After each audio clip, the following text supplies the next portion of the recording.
બેન, તમે શાના વ્રત કરો છો? અમારે દશામાના વ્રત છે. હું દશામાનું વ્રત કરું. આ વ્રત કરવાથી શું લાભ થાય?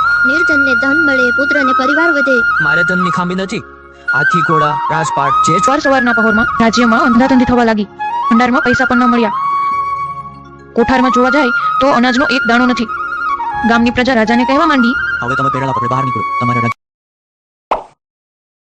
એકવાર શંકર અને પાર્વતી પોતાના મંદિરમાં ચોપાટણમાં બેઠા. તેમણે બ્રાહ્મણને શાપ આપ્યો. એ બ્રાહ્મણ, 3 બાજીમાંથી હું 2 બાજી જીતી ગઈ, છતાં તું જૂઠું બોલ્યો. હું તને શાપ આપું છું, તારા આખા શરીરે કોઢ નીકળી પડશે.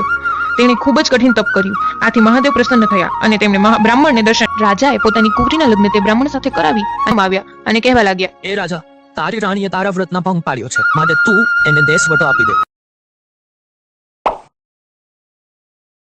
ઘણા વર્ષો પહેલા મિહિર નામનો એ રાજા થઈ ગયો. આ રાજાની રાણીનું નામ સુલક્ષણા હતું.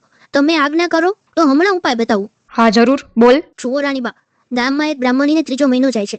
આજથી તમે સગર પાછો એવો ઢોંગ કરો, પછી આગળનું હું સંભાળી લઈશ. રાતે બ્રાહ્મણીએ પુત્રને જન્મ આપ્યો. એટલે દાસી છાનીમાની આ પુત્રને લઈ ચાલતી થઈ આગી. આ બ્રાહ્મણી જીવંતિકા દેવીનું વ્રત કરતી હતી. એટલે